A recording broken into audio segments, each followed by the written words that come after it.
Ethier, I was just talking with Brandon Bunger about Andre Ethier. I guess he wanted a man cave like your man cave too. So came up with the Astros, Jeff Bagwell, Craig Biggio, Ken Caminiti. I mean, these are big names. I remember the players. Charles brought in a card today with the 3 players. What was it? The triple threat. He knows it. The triple threat. And look at how young Gonzo looks. Not that you look old now, Gonzo, but you can tell you were the small kind of skinny guy compared to these other 2 guys. Actually, the guy in the middle, Tuffy Rose, he went on to play in Japan, and he was challenging for the home run mark, and he had about 10 games to go. He needed 1 home run, and in Japan, they don't want an American to have that record, and they stopped playing him? He was pitched around every time. Oh, They pitched around him, yeah. That's interesting. So now I think the record has been broken since then, but back then, he was setting all kinds of records over there for home runs, and they, the traditions that they have, they weren't going to let an American be broken take that by an record. American. So came up in the bigs in 1990, played with the Astros in 95, stint with the Chicago Cubbies. How was it playing for the Cubs? The Cubs was great. The tough part was the first time being traded. When it was an off day. We played the Cardinals, and the general manager came down to me in the morning, asked how I was feeling. While I was at the batting cage, which was Bob Watson. Okay, lo and behold, and I said, man, I feel great, swinging the bat better, and I feel pretty good up there. And he's like, your health, everything good and everything. Well, at the time, you don't realize what he's doing. So, it's like you got what a nice guy. It's like a cow. It's like this guy's asking how how's the wife, how's the family, everybody's doing great. It's like you great. got a cow out in the pasture that you're coming out before you're getting ready to take it in and throw it on the table. Like, hey, you been a good cow? Everything good? Did you enjoy your hay this morning? Yeah. And then little do you know, you're about to get cut up and shift out. Absolutely. So, there was rumors in the paper about, there's going to be changes and things like that, but I didn't put 2 and 2 together. And, and then the game was over. We had an off day the next day. So I told the clubhouse guy messing around, I said, hey, I'm flying to San Antonio because I was in Texas. My wife's a Texas girl. Her parents lived in San Antonio. So, hey, I'm jumping on a Southwest and going over to San Antonio for the day to spend the off day with them, have some dinner, and then come back, early in the morning. I said, if anything breaks or something, just give me a call. Well, we go to the airport, and, back then the paging system was real big. Paging Luis Gonzalez. Yeah, please pick up phone 101, Luis Gonzalez. Yeah, please pick up your nearest page telephone. Really? So I'm sitting in the airport in Houston, and they start.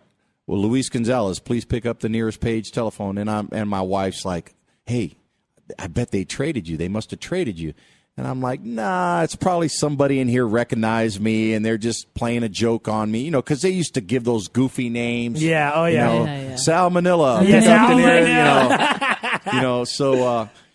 So I blew it off for like 5-10 minutes, and then all of a sudden, my wife goes, no, really, go pick it up. And I picked up the phone, and it was the operator, and she said, Mr. Bob Watson's on the phone. He wants to talk to you. So I grabbed it, and my wife's like, I bet you're going to like Chicago or somewhere. And sure enough, he goes, we've just traded you to the Chicago Cubs. If you walk by the television at the airport, you're going to see they're going to pull Rick Wilkins out of the game here in a minute because he was the catcher. And then that will make the trade official. And I did. We walked over to the bar. We looked in there, and they called timeout.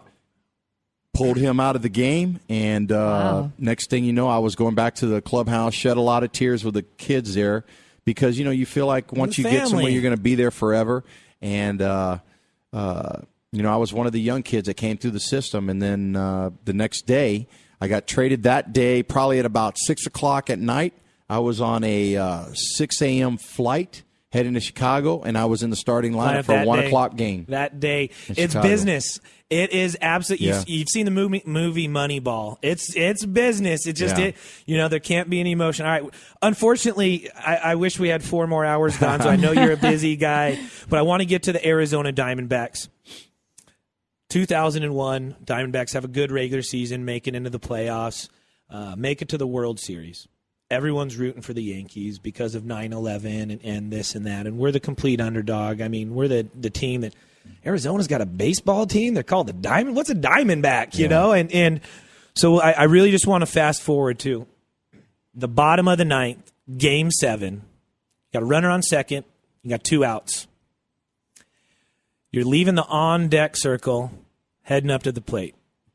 One of my best friends, Cooter, who's a huge sports fan, he wanted me, we were talking about a good question to ask you. What was going through Luis Gonzalez's mind when he was walking up to the plate? I want to give you 2 options. Was it option 1? Okay, I know I'm facing the best closer in Major League Baseball history, but you know what? I know what pitches he throws. I know what count he throws them on and where he throws them. I'm versed and I've been trained to do this. Or was it, holy crap, Gonzo, I got the chance to live out every kid's childhood dream. It's the bottom of the ninth in Game 7 of the World Series. Gonzo, please get a hit.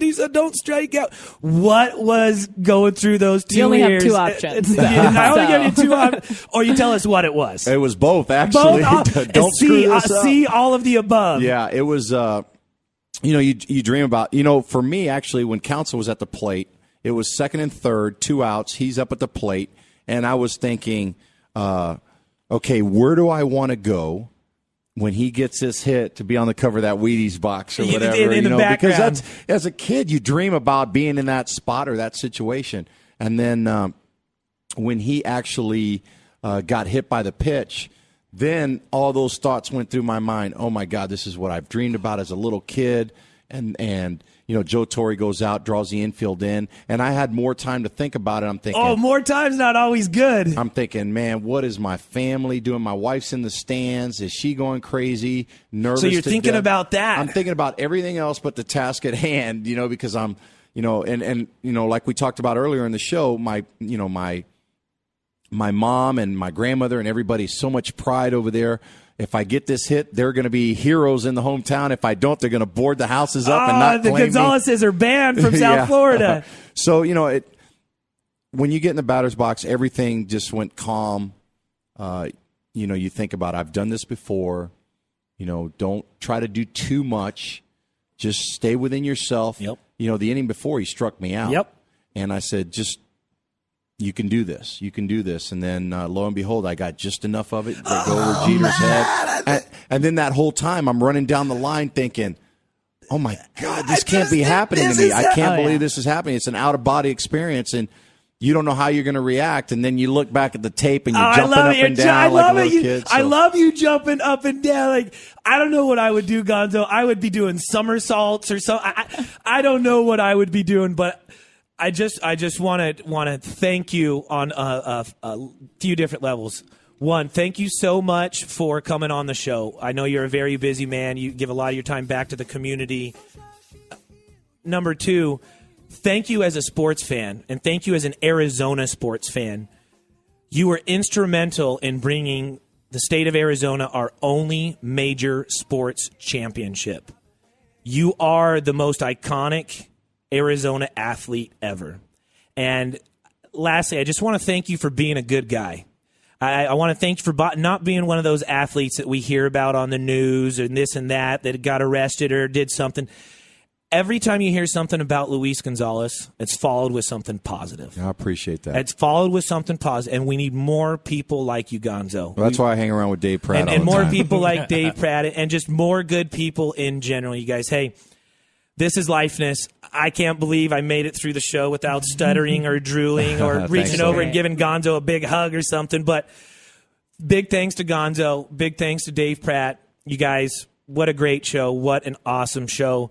It's Lifeness. As we always end the show with 2 things. One, a big shout out and thank you to all our troops serving us, past, present, future, protecting our freedom. God bless America.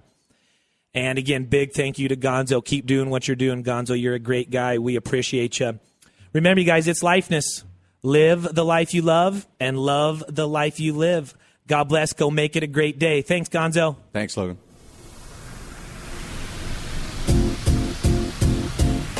Thank you for listening to Lifeness with Logan Hall. To get more information about this show or hear any of the past Lifeness shows, go to doublewidenetwork.com.